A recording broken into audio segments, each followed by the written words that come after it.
Lorsqu'un homme parle du passé lourd d'une femme, il voit d'emblée que celle-ci a connu beaucoup d'hommes ou alors qu'elle a fait beaucoup d'avortements. Moi, je dirais sincèrement, il y a plus lourd que ça. C'est le côté spirituel. Amen. Les gens s'épuisent constamment à essayer de se battre contre des choses qu'ils ne peuvent pas gagner dans le physique. Amen.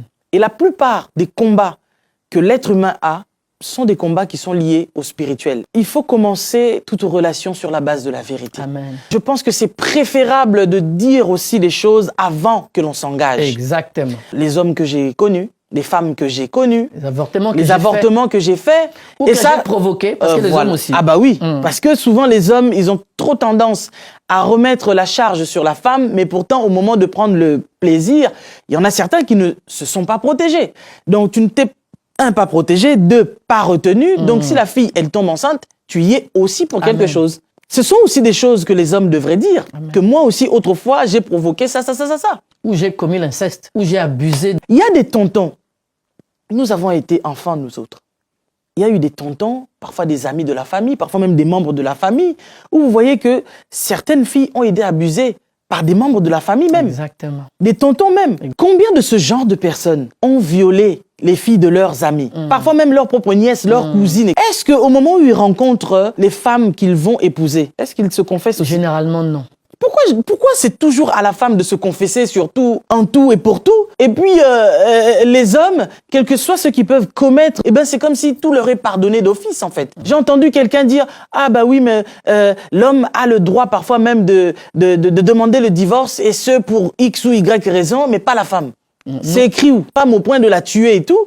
Donc cette femme-là, elle est obligée de rester avec cet homme parce que les hommes ont le droit de tout faire. Je dirais que le passé lourd, ça concerne autant la femme que l'homme. Tu as été un violeur un jour dans ta vie, dis-le. Parce que si tu ne le dis pas, et si vous ne priez pas pour briser ça risque de vous cet esprit de viol, ça vous poursuivra. Exactement. Il y aura l'inceste dans votre maison. Exactement. Regardons l'histoire de David. L'inceste est vraiment répandu dans nos familles. Malheureusement. Et pas que les Africains ou les Noirs.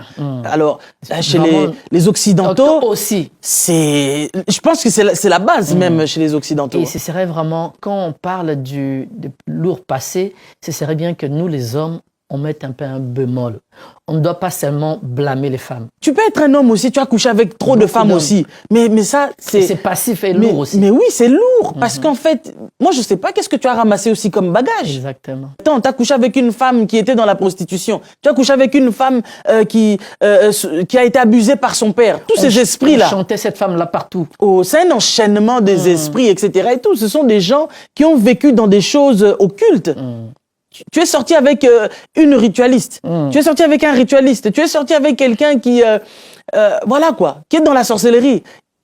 Il y a des gens qui sont dans la magie, on est d'accord, mais qui ne le disent pas parce qu'aujourd'hui, être parfois dans des choses occultes, c'est branché. Oh, moi, je sors avec un gars là, bon, il est un peu dans des trucs un peu bon. Moi, je calcule pas, moi, c'est son argent qui m'intéresse. Alors que tu es en train de recevoir les dépôts sataniques chaque jour. Mais oui, moi, j'ai eu, paix à son âme, à recevoir une personne qui était magicien. Et lorsque cet homme était en train de nous déballer les choses qu'il faisait à l'époque, il nous expliquait même que certaines femmes qui ont des myomes, des kystes, etc., lui, quand il était magicien, quand il couchait avec une femme, eh ben, il prenait tous ces déchets, ces choses spirituelles.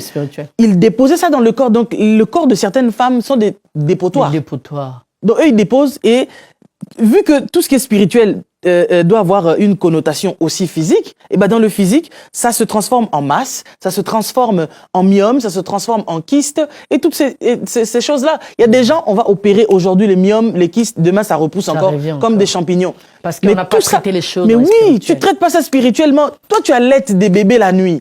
Tu rêves constamment que tu allaites des bébés, tu donnes à manger à des enfants. Tu as une famille dans le monde spirituel. Mais cette famille-là, tu dois tuer cette famille spirituelle. Parce que la famille spirituelle, là, tant qu'elle n'est pas morte, elle va te poursuivre dans ton physique et elle ne voudra jamais que tu aies une famille physique. Coordonnez les choses spirituelles et vous verrez que vous vivrez correctement dans le physique. Donc, autrement dit, on doit agir avec maturité, être prêt à s'ouvrir, à dire la vérité, mais avec sagesse.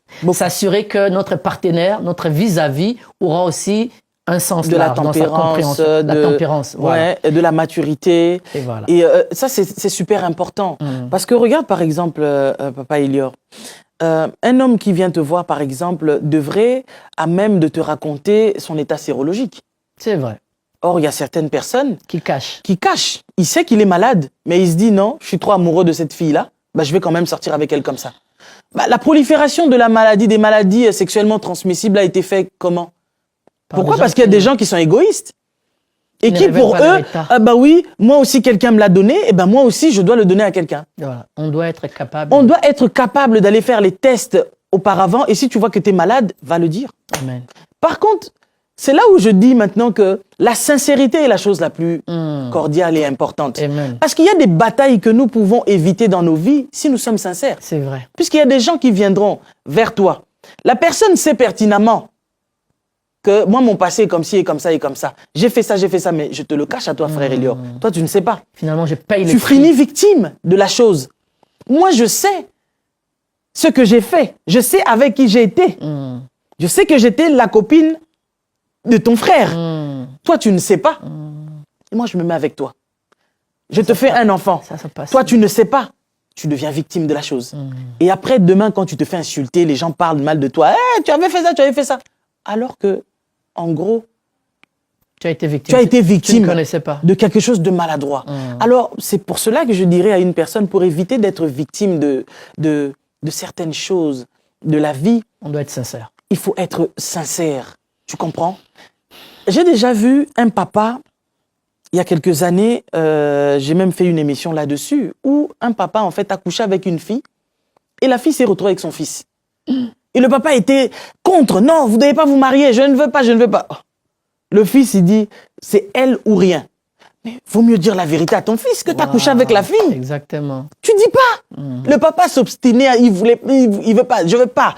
Prends n'importe qui, n'importe quelle nationalité, bleu, blanc, jaune, vert. Mais pas celle-là. Pas celle-là. Parfois, je voudrais rappeler là à une personne, parfois, quand tu vois dans les familles, on refuse certains mariages. Il y a trop d'opposition. C'est anguille sous roche. Donc, il faut se poser des bonnes questions. Pourquoi ces gens-là? Parce que souvent, aujourd'hui, dans nos familles, on oublie un petit peu que ceux qui nous ont précédés là n'étaient pas fous. Parfois, ils ne savaient pas lire. Parfois, ils ne savaient pas écrire. Mais ils étaient très sages. Ils étaient très intelligents et ils étaient bien avertis spirituellement.